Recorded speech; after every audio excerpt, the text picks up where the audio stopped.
Boa noite, irmãos. Que a graça e a paz do nosso bondoso Deus e Pai sejam abundantes sobre a sua vida. Amém.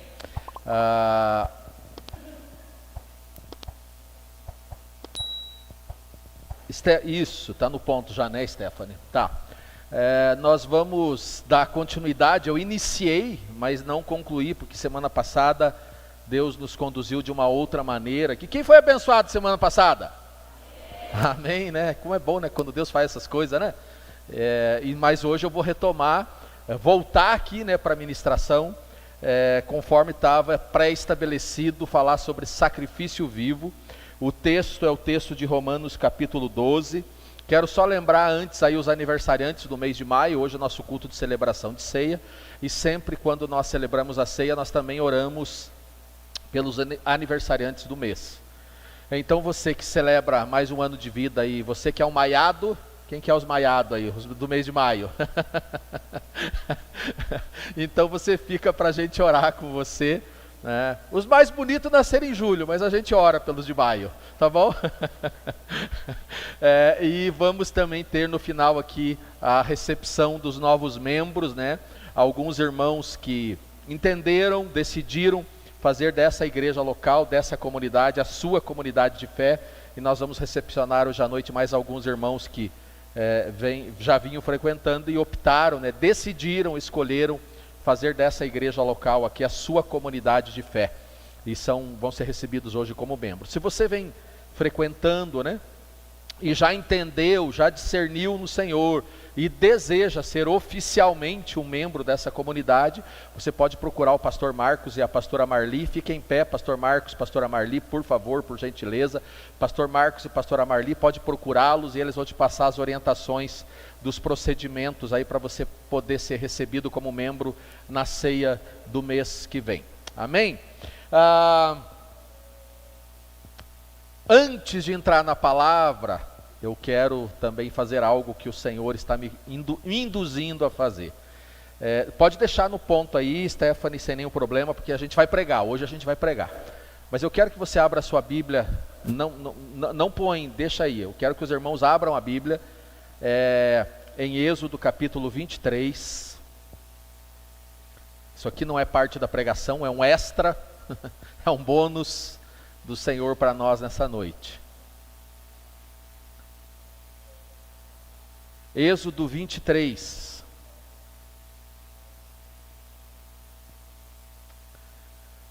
Não faça declarações falsas, não seja cúmplice do ímpio, sendo-lhe testemunha mal intencionada. Não acompanhe a maioria para fazer o mal. Ao testemunhar num processo, não perverta a justiça para apoiar a maioria, nem para favorecer o pobre num processo. Se você encontrar perdido um boi ou um jumento que pertence ao seu inimigo, leve de volta a ele. Se você vir o jumento de alguém que odeia, caído sob o peso da sua carga, não o abandone, procure ajudá-lo. Não perverta o direito dos pobres em seus processos. Não se envolva com falsas acusações, não condene à morte o inocente e o justo, porque não absolverei o culpado. Não aceite suborno, pois o suborno cega até os que têm discernimento e prejudica a causa do justo. Não oprima o estrangeiro, vocês sabem bem o que é ser estrangeiro, pois foram estrangeiros na terra do Egito. Plantem e colham em sua terra durante 6 anos, mas no 7º deixem a terra descansar, sem cultivá-la. Assim os pobres do povo poderão comer o que crescer ali, e o que restar ficará para os animais do campo. Façam o mesmo com as suas vinhas e com os seus olivais. Em 6 dias façam os seus trabalhos, no 7º não trabalhem, para que o seu boi e o seu jumento possam descansar, e o seu escravo e o estrangeiro renovem as suas forças. Tenham cuidado de fazer tudo o que eu lhes ordenei. Não invoquem o nome de outros deuses. Não se ouçam tais nomes em seus lábios. Aí ele segue aqui com algumas celebrações de festas, né, no versículo 14, Deus orientando o povo no contexto aqui, né, o povo está se preparando para entrar na terra prometida, está, às vésperas de acessar a terra, de entrar na terra que o Senhor prometeu. E então o Senhor, através de Moisés, está dando algumas orientações de como o povo deveria se comportar quando chegasse e tomasse posse da terra, para que pudesse desfrutar de tudo aquilo que o Senhor tinha prometido que lhes daria. E aí eles falam das festas, que não é o caso aqui para nós hoje, aquelas festas são festas que até hoje os hebreus judeus celebram, porque são festas ordenadas e eles guardam até hoje essas festas. Mas lá no versículo 20, no versículo 19, ele diz assim: tragam ao santuário do Senhor o melhor dos seus primeiros frutos, das suas colheitas. Não cozinhe o cabrito no leite da própria mãe. Eis que envia um anjo à frente de vocês, para protegê-los por todo o caminho e fazê-los chegar ao lugar que preparei. Olhe para o irmão que está ao seu lado e diga assim: o Senhor preparou um caminho e lhe dará orientação, para que você chegue aonde Ele preparou. Irmão, tem um lugar preparado para você no Senhor. Tem um lugar preparado para você no Senhor. E o próprio Senhor dá as orientações de como nós devemos nos comportar, qual o procedimento para chegarmos neste lugar que Ele preparou para nós. E aí segue a leitura, versículo 21, prestem atenção e ouçam o que ele diz, não se rebelem contra ele, pois ele não perdoará as transgressões, pois nele, falando do anjo, que iria à frente, nele está o meu nome. Se vocês ouvirem atentamente e fizerem o que lhes ordeno, eu serei inimigo dos seus inimigos, adversário dos seus adversários. O meu anjo irá à frente de vocês e os fará chegar à terra que eu lhes prometi. Versículo 24. Não se curvem diante dos deuses de outros povos. Não prestem cultos a esses deuses, não sigam as suas práticas. Versículo 25, e é aqui que eu finalizo e é esse que eu enfatizo.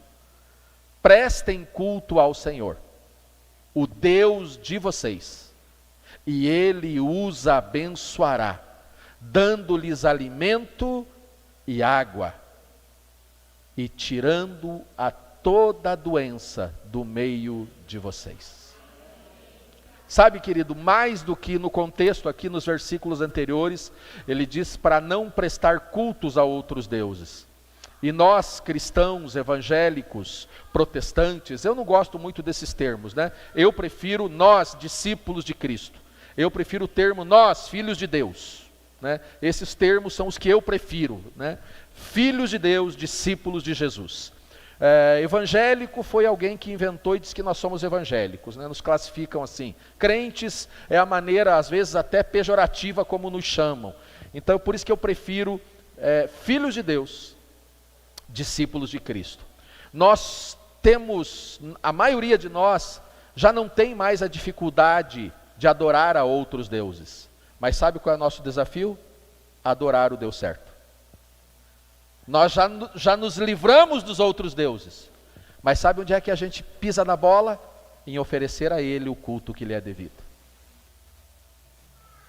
Ele conclui, ele faz todo no contexto de Êxodo 23, ele está fazendo uma série de afirmações, não são apenas promessas, ele está fazendo afirmações de como ele abençoará e conduzirá o seu povo, aqueles que ele separou para ele, aqueles que ouviram o nome dele, que se renderam ao senhorio dele, como ele vai conduzi-los até este lugar. Diz que ele vai mandar o anjo à frente, vai preparar o caminho, vai abrir o caminho. Os adversários que poderiam tentar te impedir de chegar lá, serão adversários dele. Os inimigos que poderiam tentar te derrotar, serão inimigos dele, ou seja, você não será impedido e não será derrotado, irmão.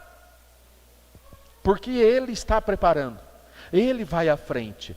Mas aí ele diz: prestem culto ao Deus de vocês, e ele os abençoará, dando-lhes alimento e água, e tirando toda a doença do meio de vocês.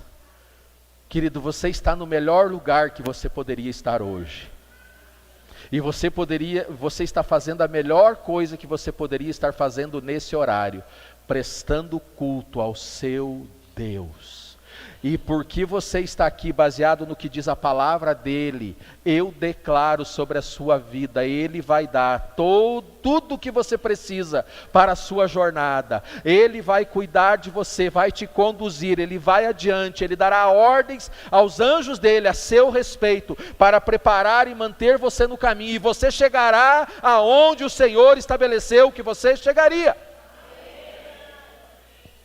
O que eu tenho que fazer, pastor? Preste culto ao Senhor, o teu Deus, e Ele vai tirar toda a doença do meio de vocês. Eu quero que você se coloque em pé, porque antes de entrar na ministração da palavra, eu quero orar com você e declarar essa palavra. Você toma posse, você recebe, irmão? Você crê na palavra? Depois adota aí Êxodo 23 e chega em casa durante a semana e vai, mergulha, mastiga, reflete, vai fundo em cada afirmação do Senhor sobre você. Você é povo de Deus? Você é filho de Deus? Ele é o seu Deus? Você veio aqui hoje para prestar culto a Ele? Então essa palavra é para você. Não é para quem não veio, viu? É para você. A gente brinca aqui, né? Deus não fala com quem não veio, Deus só fala com quem veio. Pai, em nome de Jesus, eu quero declarar agora, debaixo dessa palavra que nós acabamos de ler, é a sua palavra, não é a palavra de um homem, não é a palavra de um ser humano, de um líder, de um pregador, é a sua palavra. O Senhor disse que se nós, o teu povo, prestássemos culto ao Senhor, o cultuássemos, o Senhor nos abençoaria, o Senhor mandaria um anjo adiante de nós, o Senhor daria ordens a esse anjo para que ele nos guardasse no caminho, e o Senhor também nos daria água, o alimento, todo o suprimento necessário para a nossa jornada, até chegarmos no lugar que o Senhor tem preparado para nós, Pai. E eu quero liberar sobre a vida dos meus irmãos que estão aqui nessa noite essa palavra. Pai, tira do nosso meio agora toda doença, toda enfermidade, tira tudo aquilo que pode desanimar, impedir, atrapalhar, prejudicar, tira agora na autoridade do nome de Jesus, baseado na sua graça, na sua palavra, no seu poder, na sua fidelidade, na sua bondade. Responde, ministra sobre a vida de cada um dos teus filhos agora o cumprimento dessa palavra, porque eles vieram até aqui, eles deixaram suas casas e vieram até este lugar para prestar culto ao Senhor. Pai, nós já deixamos os outros deuses, eles são coisas do nosso passado, já não nos pertencem mais, nós adoramos ao Senhor. O Senhor é o Deus das nossas vidas, e nós viemos aqui prestar culto ao Senhor. E o Senhor disse que se nós te cultuássemos, o Senhor proveria água para a nossa sede, alimento para a nossa fome, provisão para a nossa caminhada, e saúde para o nosso corpo, vigor para o nosso corpo. Então libera sobre nós agora, na autoridade do nome do teu Filho Jesus, é no nome dele que nós clamamos, e é no nome dele que eu declaro sobre a vida dos teus filhos que aqui estão, o cumprimento dessa palavra, em nome de Jesus. Amém? Amém. Você pode aplaudir o Senhor? Vamos para a palavra. Pode tomar seu lugar, por gentileza. Agora eu serei mais pastor, tá? Eu falei domingo passado, né? Falei que eu estava numa veia meio profética. Eu não sou profeta, mas os últimos cultos Deus estava trabalhando isso comigo. Romanos 12, capítulo 12, versículos 1 e 2. Se você puder abrir a sua Bíblia e acompanhar. Se não puder, pode acompanhar aqui no telão. O texto está aqui. Vamos fazer a leitura.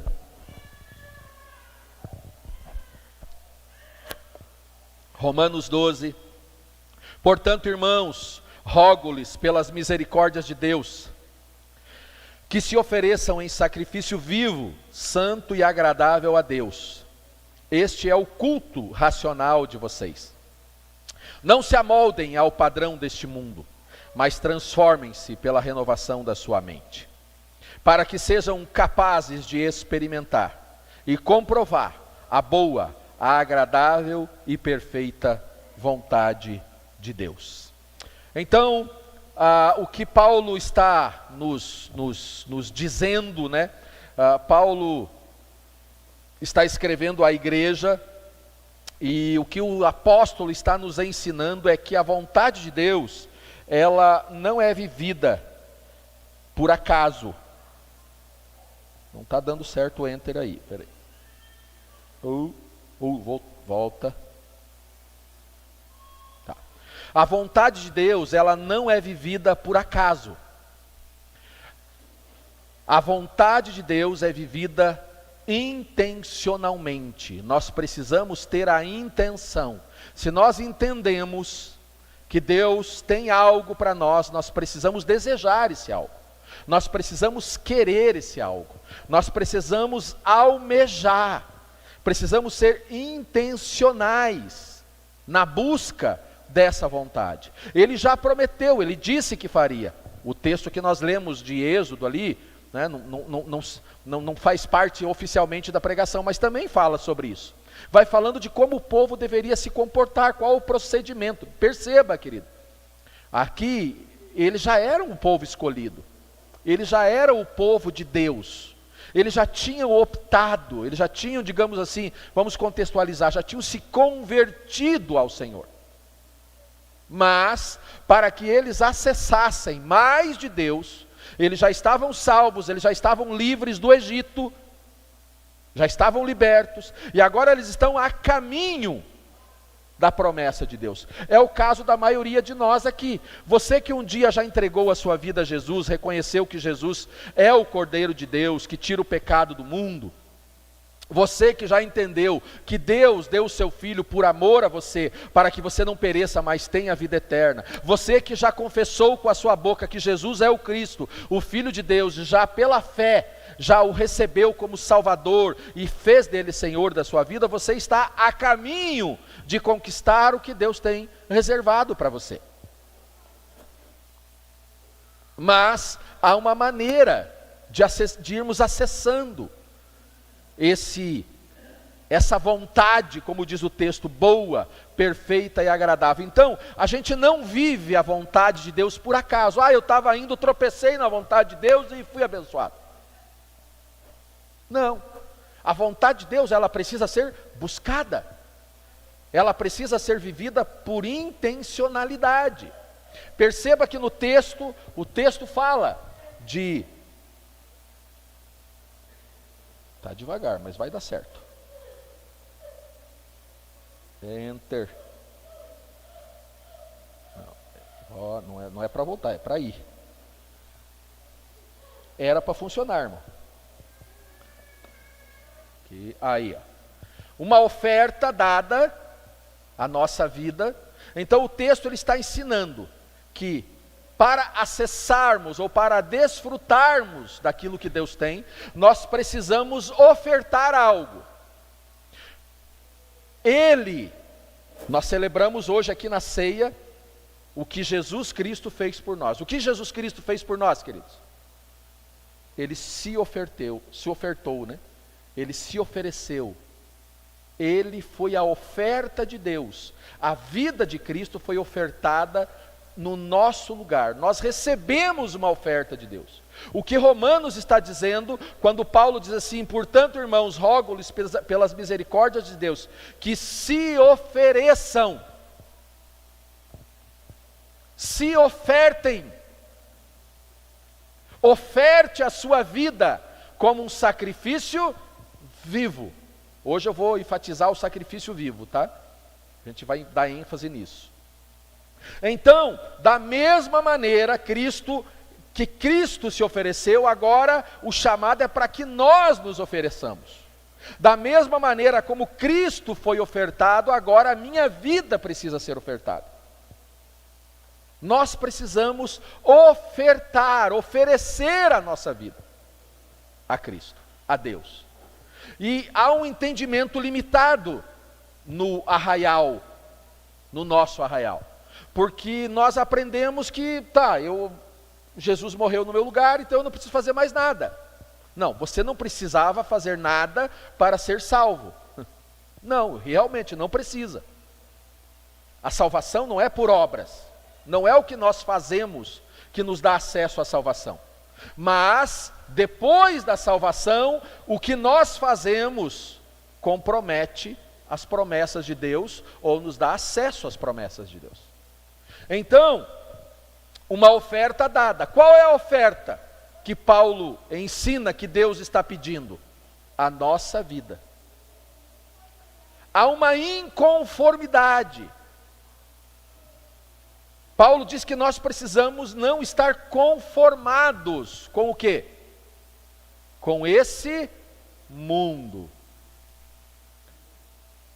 O que vai marcar a igreja dos últimos dias, queridos, é a fidelidade, a obediência ao mandamento de Deus. E aqueles que obedecerem de maneira fiel aquilo que Deus estabeleceu, terão problemas com esse mundo. Já estamos tendo. Mas nós não podemos nos conformar. Não há como ser igreja e estar conformada com o mundo. Se nós não, no bom sentido, ofendemos o mundo com a nossa fé, tem algo errado com a nossa fé. Se o mundo olha para nós e não se sente inquieto com a nossa maneira de viver, se confessarmos a fé em Jesus não nos diferencia em nada de quem não confessa a fé em Jesus, tem algo errado com a nossa fé. Tem algo errado. O texto ensina que tem uma busca. Qual é a busca? Mas transformem-se pela renovação da mente. E aqui é um outro desafio, um enorme desafio para nós. Porque eu ouço muito isso, né? Não, eu não concordo. Eu penso que não é bem assim, querido. O que eu acho, o que você acha, não tem. E não é só o que você acha. O que eu acho, a questão é o que a Bíblia diz.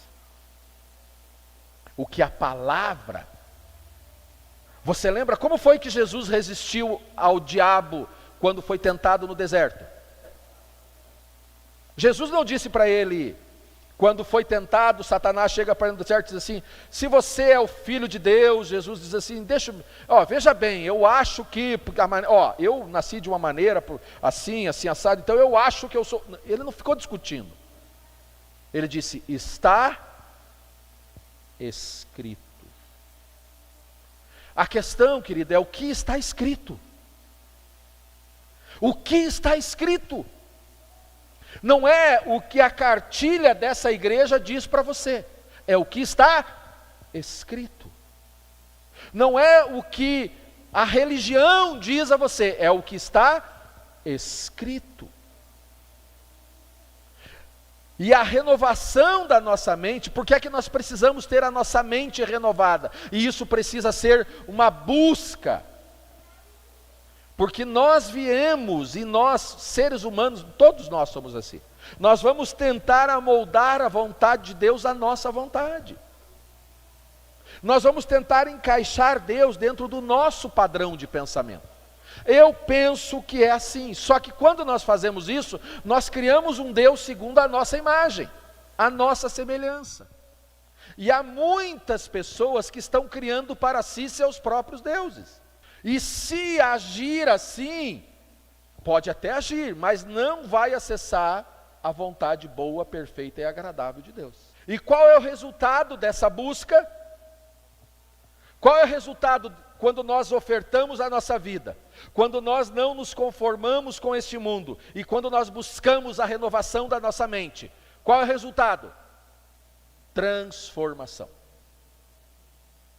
Transformação. Pastor Diomedes ministrou aqui alguns domingos atrás com muita graça, com muita propriedade. Você sabe por que é que a gente precisa ficar voltando para a cruz? Porque a gente desce da cruz. Porque na nossa mente a gente acha que a gente tem o direito de descer da cruz. Na verdade, a gente deveria sair da cruz ressuscitado, como foi pregado aqui.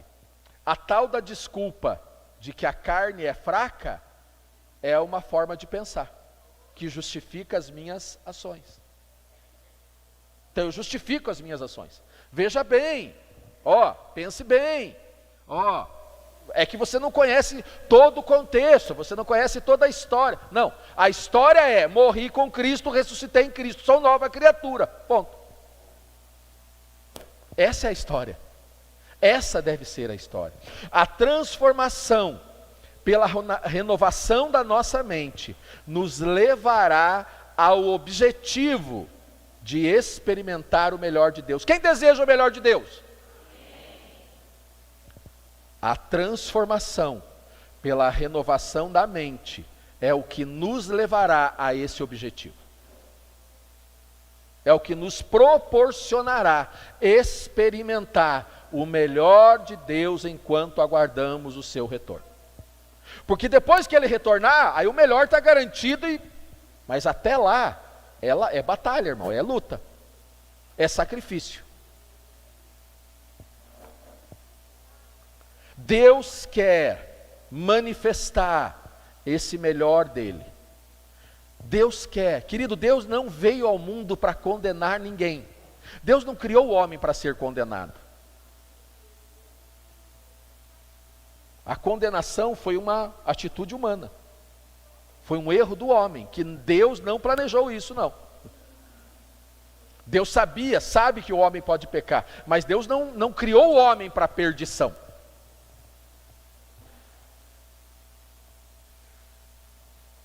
E é por isso que Jesus diz: eu vim para que vocês tenham. Para que Jesus veio? Ele veio para condenar ou para salvar? Deus ofereceu o seu Filho para que nós não perecêssemos e tivéssemos a vida eterna. Eu não vim para condenar o mundo, eu vim para salvar. Quando é que a pessoa não acessa a salvação e acaba sendo condenado? Quando rejeita a oferta de Deus.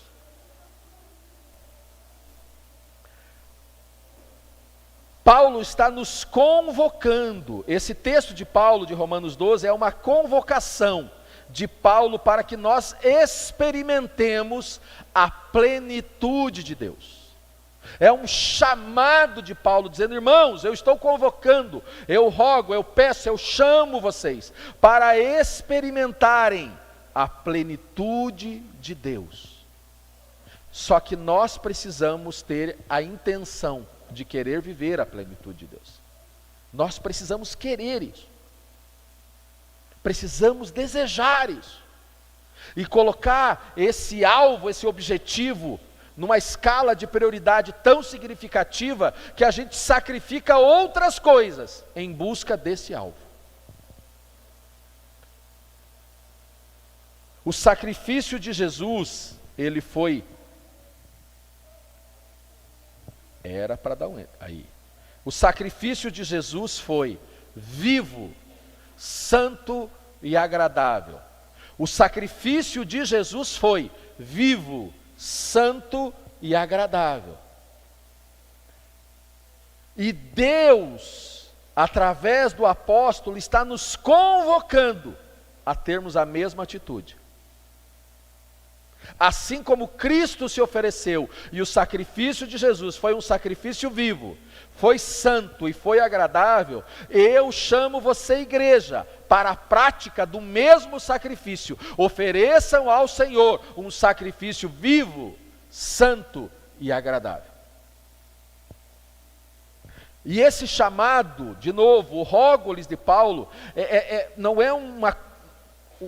Rogo-lhes, irmãos, não é um brado de desespero, baseado, será que eles vão conseguir? Não, Paulo está dizendo, irmãos, eu peço, eu rogo a vocês, que entreguem os corpos de vocês como sacrifício vivo, santo e agradável, que esse é o culto racional de vocês, porque vocês experimentarão a boa, a perfeita e a agradável vontade de Deus. Paulo está afirmando, é uma certeza, o resultado desse sacrifício é certo. Sabe qual é uma das nossas dificuldades? É que quem não conhece a Deus, aonde é que está o foco?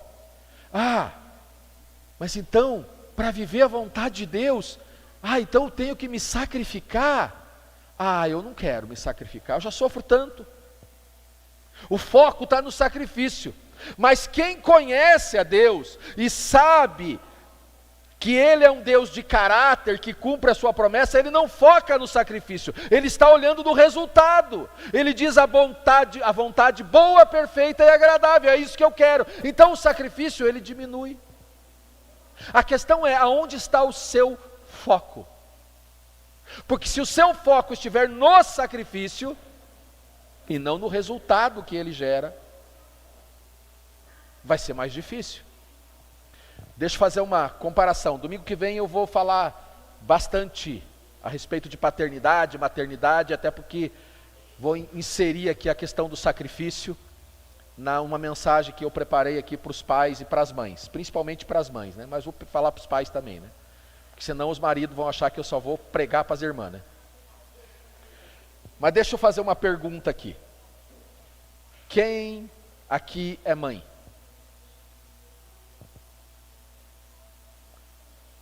Foi sacrifício gestar? A gestação exigiu de você sacrifício? Exigiu ou não, irmãs?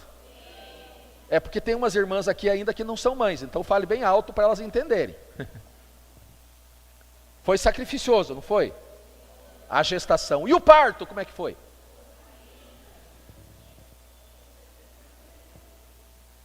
Mas o resultado valeu a pena? Então, por que apesar de doer tanto, de sofrer tanto, quer ser mãe? Porque o objetivo, o foco não está no sofrimento, não está no sacrifício, está no resultado. Irmão, quando você lê um texto como esse, você não tem que dar foco no sacrifício. Mas então, para experimentar a vontade de Deus, eu tenho que sofrer? Não, irmão. O foco tem que estar, Deus tem algo bom, perfeito e agradável para mim. E se eu tiver que sofrer, que sofra. Mas vale a pena. Vale a pena. Você percebe a diferença? Por que é que às vezes a gente foca na dor, no sofrimento? Porque a gente não conhece aquele que prometeu. Se nós conhecemos e confiamos naquele que está prometendo, a gente diz assim, pode doer um pouquinho, vai ser, mas vale a pena. Vale a pena. Vale a pena pagar o preço de me sacrificar, de abrir mão de algumas coisas. Vale a pena abrir mão. Hoje valeu bastante a pena, né? Porque já estava 3-1 a hora que eu saí de casa, então valeu a pena deixar o coxa lá.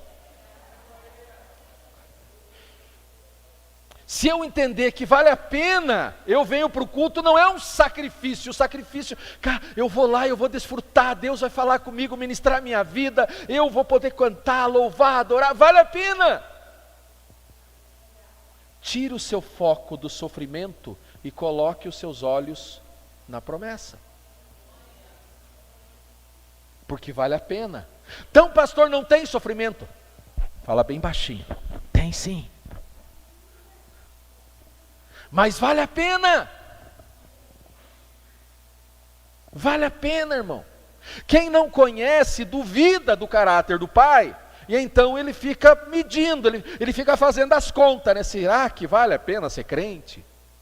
Será que vale a pena mudar de religião? Será que vale a pena parar de fazer assim e fazer assado? Será que vale a pena ter que começar a fazer isso? Mas quem conhece, confia na certeza de quem Ele é e do que Ele oferece, uma vida abundante, boa, perfeita e agradável, diz, vale a pena. Vale a pena. Quando colocamos as nossas vidas, ou a nossa vida nas mãos dEle, nós viveremos o que já foi por Ele estabelecido.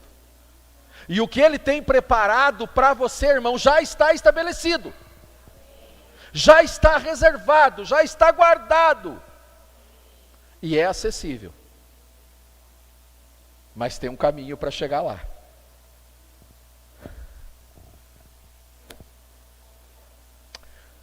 Nós fomos ensinados a pedir bênção. Todos nós. A buscar bênção. Pensa num povo que gosta de fila da bênção. A gente não gosta de fila de banco, a gente não gosta de fila da lotérica para pagar a conta, mas fila da bênção a gente gosta, irmão. Só que nós não precisaríamos buscar a bênção se nós buscássemos, pedíssemos o reino. Se nós buscássemos viver a vontade dele. Porque ele diz na sua palavra que aqueles que vivem segundo a sua vontade, a bênção vai até ele, corre atrás dele. A bondade e a misericórdia se renovam dia a dia sobre a vida dele. Então, aquele irmão, aquela irmã que está no centro da vontade dele, que busca a vontade dele, que já entendeu quem ele é e o que ele tem reservado, esse irmão e essa irmã, quando acorda, já acorda abençoado. Então ele não precisa de um culto para a bênção. O culto é para agradecer, é para celebrar, é para expressar louvor, não é para buscar. Porque nós já recebemos, já está estabelecido. Na vontade de Deus está tudo o que nós buscamos. Na vontade de Deus está tudo o que nós precisamos. O que você precisa, irmão, já está em Cristo. Nele você foi abençoado com toda sorte de bênçãos nas regiões celestiais. Quando Paulo escreve aos Efésios, ele não diz que você será abençoado. Sabe o que a Bíblia ensina? É que a bênção será ainda maior do que você já viveu. Mas não diz que você ainda será abençoado. A Bíblia nos ensina que nós em Cristo já estamos abençoados. E que na medida em que permanecemos nele, nós vamos aumentando a bênção. O nível da bênção.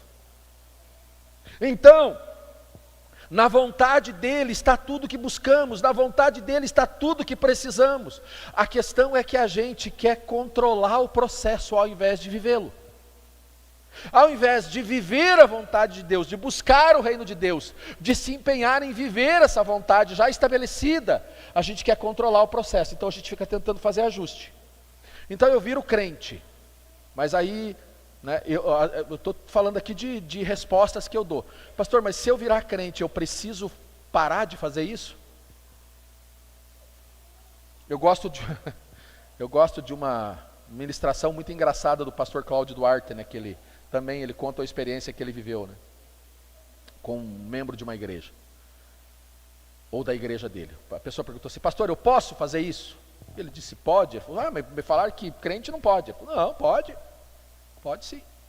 E aquilo, eu posso também? Pode. Eu não vou falar aqui para não escandalizar, né? Ele é mais bocudo do que eu. Pode, claro que pode. Mas me falaram, eu achei que não podia. Não, claro que pode. Mas então o que não pode? Você não pode entrar no céu com tudo isso aí. Mas que você pode, você pode. A gente fica tentando ajustar, querido. Nós queremos fazer o Deus do nosso jeito. A gente quer controlar o processo. A gente quer dizer como é que Deus deve se comportar. Então eu digo assim: Deus, eu agi assim, mas entenda bem, Deus, entenda, eu fiz isso, mas entenda as minhas razões. E me abençoa assim mesmo, né? Vamos continuar. A gente fica tentando controlar o processo, ao invés de vivê-lo, ao invés de se entregar a Ele, ao invés de mergulhar nessa vontade de Deus. Quando Paulo diz, ofereçam-se como sacrifício, a ideia é, se entrega, irmão. Se entrega à vontade de Deus, Ele tem o melhor para você. Se entrega, irmão, não resiste. Mas é que eu ainda tenho uns pensamentos. Se entrega, irmão. Vai viver Vai experimentar o que Deus tem reservado para você. Pedimos bênção, deveríamos pedir a vontade dEle. Pedimos bênção, deveríamos pedir o reino dEle. O reino dEle é um reino... Quem aqui quer paz? Quem aqui deseja paz sobre a sua vida? O reino de Deus é um reino de... Quem aqui quer justiça? Justiça de Deus, não juízo. Falei domingo passado, justiça e juízo são coisas diferentes. Nós não fomos chamados para fazer juízo. Ninguém de nós tem o ministério do juízo, mas Deus nos confiou o ministério da justiça. Quem aqui deseja uma vida de justiça? O reino de Deus é um reino de justiça. Quem aqui deseja alegria? O reino de Deus é um reino de alegria. Então a gente fica tentando ser feliz fora da vontade de Deus, quando na vontade de Deus está a alegria.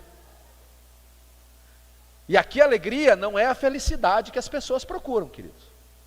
Porque vai ter dia que você não está feliz, mas você está alegre. A alegria do Senhor é a sua força. É uma paz que excede todo o entendimento, que é incompreensível. Apesar das circunstâncias, eu estou em paz. E eu me sinto alegre. Eu me sinto alegre. Eu mencionei aqui, né, um momento, falei domingo passado, ou retrasado, eu não lembro, mas eu mencionei aqui um momento que para mim foi um momento de alegria, apesar da tristeza, as vésperas da morte da minha mãe. Quando lá no hospital, numa noite no hospital que eu estava dormindo com ela quase que cega, totalmente cega, ela só via vultos, assim, muito, estava perdendo a visão. Minha mãe morreu com 54 anos de idade, querido. Eu vou fazer 54, não fiz ainda. O ano que vem, esse ano faz 53, ano que vem, minha mãe morreu quase com a minha idade. Muito jovem.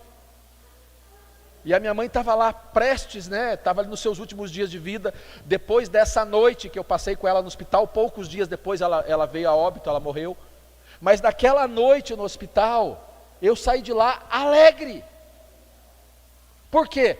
Porque quando ela acordou de madrugada e eu fui orar com ela e ver como é que ela estava, ela pediu água, eu dei água para ela e eu falei assim: mãe, eu vou orar com você, você crê, né, que Jesus te cura? Eu estava orando e crendo na cura, querido. E eu cria que Deus podia tirá-lo daquela situação. Mas ela disse assim: meu filho, não precisa orar para Deus me dar a visão, eu já vi Ele, e era tudo o que eu precisava. Eu estou vendo Ele, agora eu acordei, eu acabei de ver Ele. E cantava, ela gostava daquela Jesus seja o centro do Ministério Vineyard, né? A música que ela mais gostava, né? Seja a canção, seja o meu tudo em meu ser. E ela cantarolava aquela música desafinadinha. E apesar da situação moribunda dela, eu saí daquele hospital alegre. Com alegria. Então, o reino de Deus, ele é um reino de alegria. Você quer se sentir bem, mesmo em momentos difíceis? Busque o reino dele. O reino dele é um reino de alegria, é um reino de paz. Então, deveríamos buscar, pedir o reino, a vontade, ao invés de querer controlar o processo. Deveríamos falar: Deus, estou aqui, eu quero viver o que o Senhor tem para mim. Eu me entrego, eu me rendo, está aqui, faça a tua vontade, sem tentativas de ajustes, baseados no nosso padrão mental, porque cada um de nós tem um padrão mental. Não, eu acho que é assim, eu acho que é assado, eu acho que deve ser desse jeito, e nós ficamos numa guerra de eu acho. E isso vai gerando em nós a tal da ansiedade. Porque toda vez que a gente tenta ajustar e nós criamos expectativas. Aí a gente acha que se a gente agir assim, esse é o jeito certo, o resultado vai dar certo. E aí a gente age. E aí não aparece o resultado. E o que acontece? Frustração, ansiedade, depressão e por aí afora.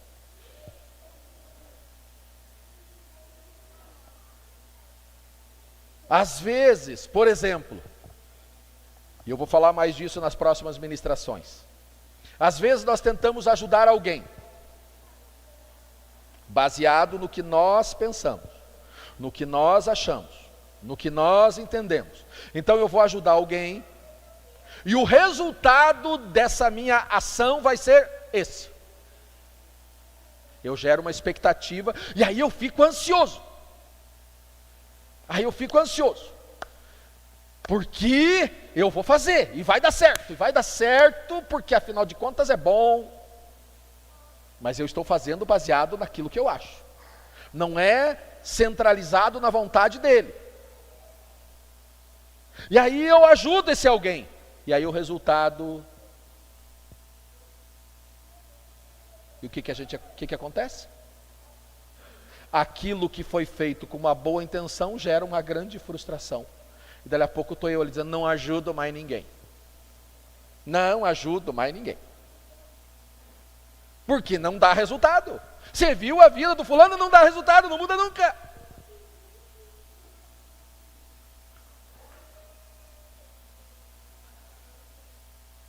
Por quê? Porque nós fazemos debaixo dessa carga de ansiedade e de expectativa humana,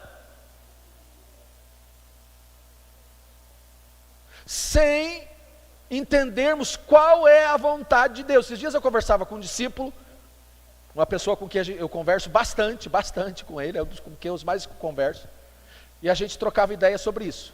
Às vezes a gente atrapalha, achando que está ajudando. De novo, vou usar um exemplo que eu usei a semana passada, ou retrasada. O irmão Zé está lá. Zé, quem senta na primeira, sempre incentivamos os irmãos a sentar na primeira fila, mas quem senta na primeira fila sempre é pego de exemplo, né? Por isso que os irmãos fogem da primeira fila. Está lá o irmão Zé. Gasta mais do que ganha. Aí ele vem e me pede um dinheiro emprestado e eu empresto. Eu estou ajudando?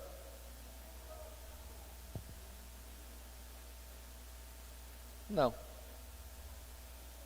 E aí eu digo, não, mas eu sou bonzinho, eu sou crente, eu ajudo os necessitados. Mas quem garante que não é aquele momento que o Zé está vivendo não é parte do processo de Deus para ele ter a sua mente renovada?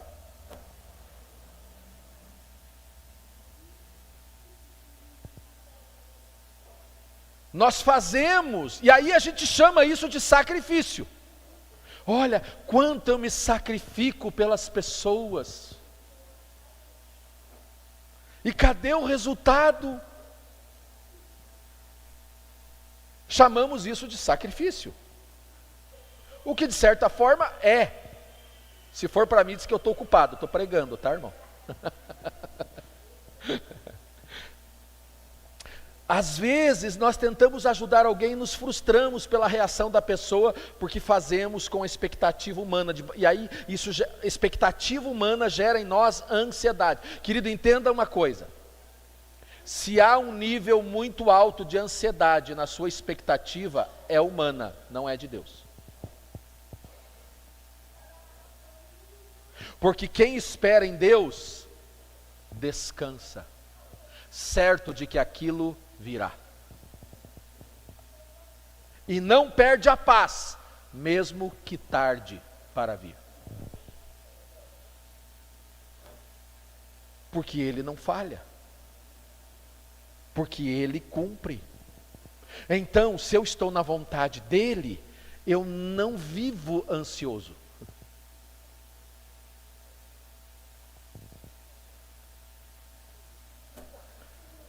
Eu estou na expectativa, mas é uma expectativa saudável. Eu estou esperando, mas é uma espera em paz.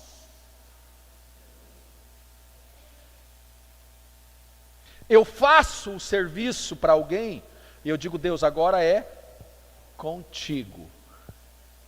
Eu ajudo, eu ofereço, eu trabalho, eu sirvo, e eu digo, Deus, é para ti.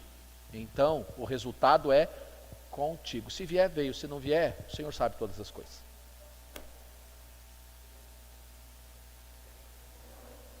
A questão é que nós fazemos o nosso sacrifício esperando uma recompensa. daquela pessoa, ou mesmo até de Deus, né? Então eu vou ajudar o Édipo, vou pegar o último lá atrás também, não é só a primeira fila, vou pegar o último lá atrás. Então eu vou fazer isso para o Édipo e eu espero que o Édipo dessa vez haja dessa maneira. Aí o Édipo não age, não reage do jeito que eu esperava. Eu fiz a coisa na vontade de Deus ou na minha vontade? Se eu estou esperando que o Édipo reaja do jeito que eu queria, a vontade de quem está imperando? Então não é um sacrifício a Deus, é um sacrifício a mim. Eu estou esperando uma recompensa. Quando Paulo fala de oferecermos a nossa vida em sacrifício vivo, é porque o sacrifício que nós oferecemos no centro da vontade de Deus, ele produz vida, não produz morte. Ele produz alegria, não produz tristeza, ele produz vida, ele não produz frustração.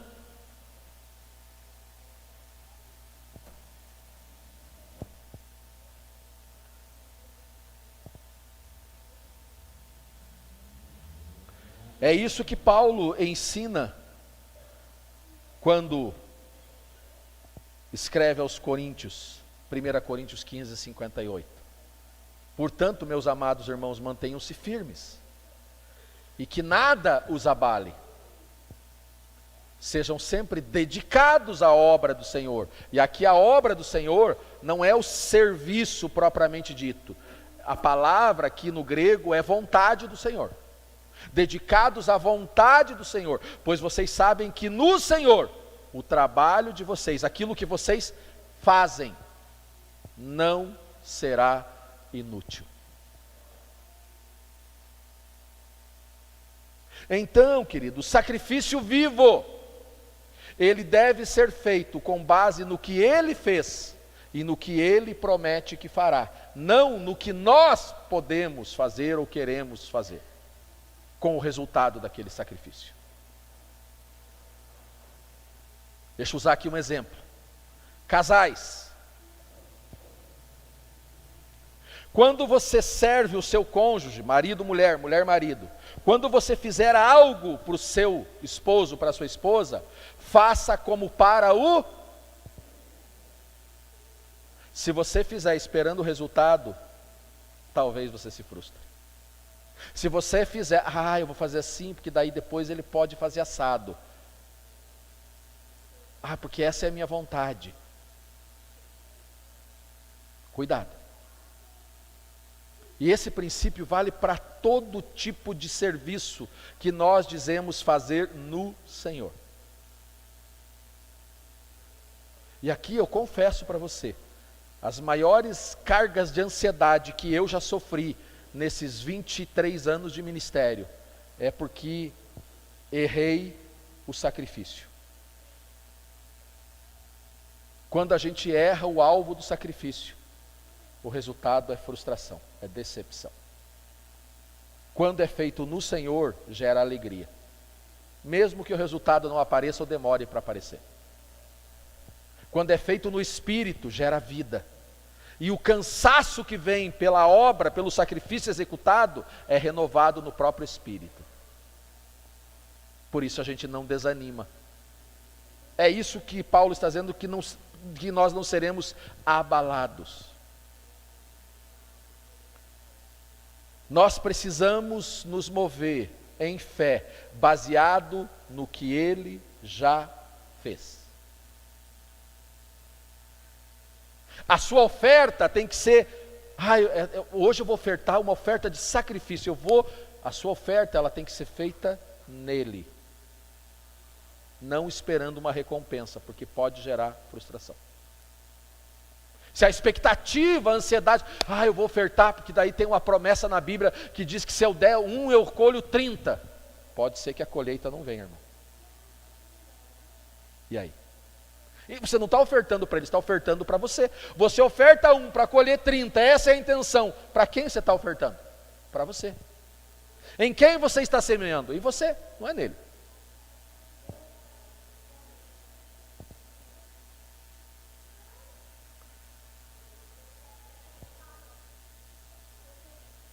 A missão existe para que haja adoração. Por que é que nós fazemos o que fazemos para que aqueles que são servidos por nós adorem a Deus. Qual é o resultado principal? Adoração a Deus, louvor a Deus. Adoração a Deus, a glória a Deus é o resultado de tudo que nós fazemos. Deve ser. Minha vida, tudo que eu faço deve ser com o objetivo de trazer glória ao nome dEle. De fazer com que aqueles que são tocados pelo que eu faço, o adorem, o reconheçam. Se eu fizer uma campanha missionária na cidade, esperando, eu estou em missão, vou fazer uma campanha missionária e vou encher essa igreja de gente, pode não encher, e daí? O objetivo não é encher a igreja, é que ele seja adorado.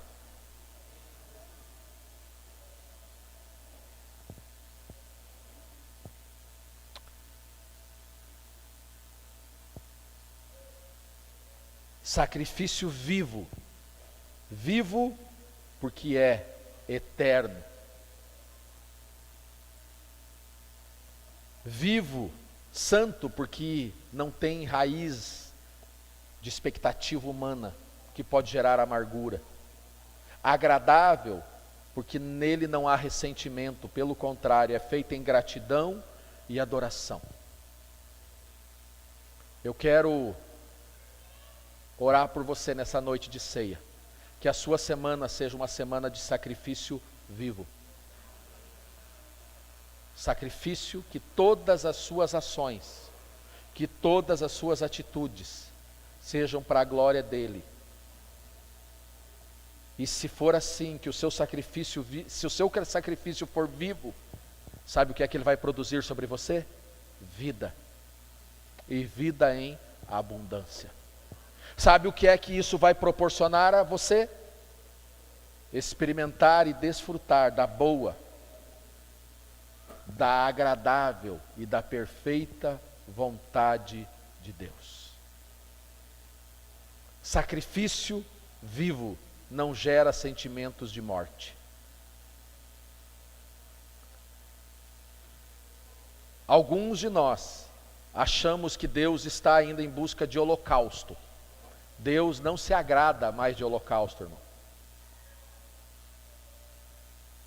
É isso que Hebreus nos ensina. É isso que o autor de Hebreus nos ensina.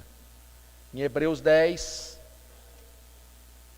de 1 a 10, ele diz: a lei traz apenas uma sombra dos benefícios que hão de vir, e não a realidade dos mesmos. Por isso, ela nunca consegue, mediante os mesmos sacrifícios repetidos ano após ano, aperfeiçoar os que se aproximam para adorar. Perceba o que é que o autor de Hebreus está ensinando: que aquele tipo de prática, por mais que fosse repetido,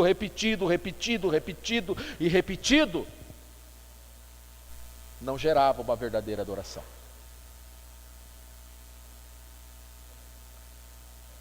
Pois os adoradores, se pudesse fazê-lo, não deixariam de ser oferecidos, pois os adoradores, tendo sido purificados uma vez por todas, não mais se sentiriam culpados dos seus pecados.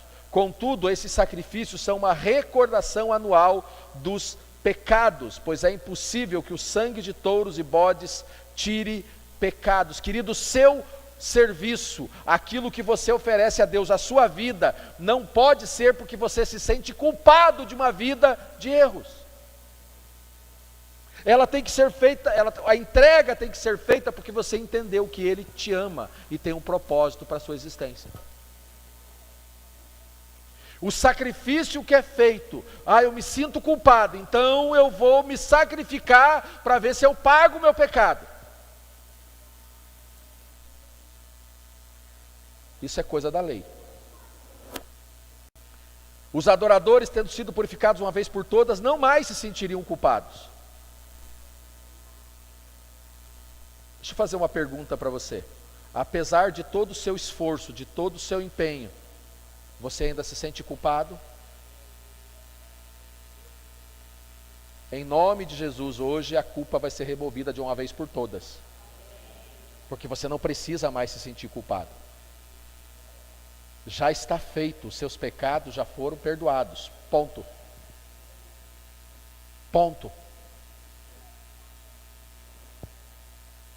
Pois os adoradores, tendo sido purificados, não mais se sentirão culpados dos seus pecados. Contudo, esses sacrifícios são uma recordação anual dos pecados, pois é impossível que o sangue de bodes e touros tire pecados. Por isso, quando Cristo veio ao mundo, disse: sacrifício e oferta não quiseste, mas um corpo me preparaste. De holocaustos e ofertas pelo pecado não te agradaste. O que é que ele está nos ensinando? Então eu disse: aqui estou, no livro está escrito a meu respeito, vim para fazer a tua vontade. Primeiro ele disse: sacrifícios e ofertas pelo pecado não quiseste, nem deles te agradastes, os quais eram feitos conforme a lei. E então acrescentou: aqui estou, vim para fazer a tua vontade. Ele cancela o primeiro para estabelecer o segundo. Pelo cumprimento dessa vontade fomos santificados por meio do sacrifício do corpo de Jesus, que foi oferecido de uma vez por todas. Querido, o que você faz não pode ser baseado no sentimento de culpa, mas precisa ser baseado no desejo de fazer a vontade dele. É isso que o autor de Hebreus está ensinando. Às vezes, na nossa mentalidade religiosa, nós fomos induzidos a acreditar que, se eu sofrer, Deus vai se agradar. Não. Se eu fizer a vontade dele, ele vai se agradar. Se isso de alguma maneira exigir sofrimento, é porque eu preciso mortificar a minha carne. É porque eu estou em desacordo com a vontade dele. Deus não quer holocausto. Deus quer que eu e você busquemos viver a vontade dele. Então a minha e a sua oração de hoje para essa semana, nesse primeiro dia da semana, tem que ser: Senhor, eu quero te oferecer um sacrifício vivo, agradável. Eu quero fazer a tua vontade. A tua vontade. Não é o que eu acho, não é o que me dizem, é o que o Senhor quer que eu faça. Então, me ajuda a viver esse sacrifício vivo. Renova a minha mente, renova o meu entendimento. Vamos orar, queridos? Eu vou parar por aqui. Seguimos nos próximos cultos com os outros itens. Hoje é só sacrifício vivo. O santo e o agradável vem nos próximos cultos. Eu quero convidar você, antes de celebrarmos a ceia, a fazer a sua oração. Nós ensinamos aqui no mês de abril, março e abril, durante os nossos cultos de pré-páscoa, nós falamos bastante sobre as questões de ceia. E um dos itens que nós aprendemos, foi que nós devemos sondar, examinar, o autoexame. E eu quero que você nessa noite faça o seu autoexame. Enquanto o louvor é ministrado, você terá alguns minutos para orar e falar: Senhor, sonda o meu coração, liberta-me da minha forma de pensar, para que eu possa pensar os teus pensamentos, para que eu possa ter a tua mente, entender, discernir a sua vontade, porque nessa semana eu quero viver a sua vontade. Eu quero sim, se necessário, me sacrificar, mas eu quero me sacrificar pela tua vontade. Eu quero me oferecer para fazer a tua vontade e experimentá-la de maneira plena. Eu quero isso, e aqui estou. Você acha, querido, que só a respeito de Jesus é que está escrito no livro? Salmo 139 diz que antes de você nascer, Ele escreveu sobre você no livro. Aquilo que Ele tem como desejo para a sua vida já está escrito. No livro também está escrito a seu respeito. No livro dele, há uma vontade boa, perfeita, agradável, que Ele quer que você viva. Há uma vontade boa, perfeita e agradável, a qual Ele quer que você desfrute. Então, a minha oração nessa noite de celebração de ceia é: Senhor, eu quero viver o sacrifício vivo. Eu quero ter uma vida de sacrifício vivo. Que essa semana, que cada dia dessa semana seja um dia de sacrifício vivo. Eu quero viver a sua vontade. E se há algo que precisa morrer ainda na minha, então, Senhor, crucifica, crucifica, crucifica, para que eu possa ressuscitar em Cristo e nessa vida ressurreta, experimentar, viver tudo que o Senhor estabeleceu no livro da vida a meu respeito, tudo que o Senhor em Cristo estabeleceu para mim.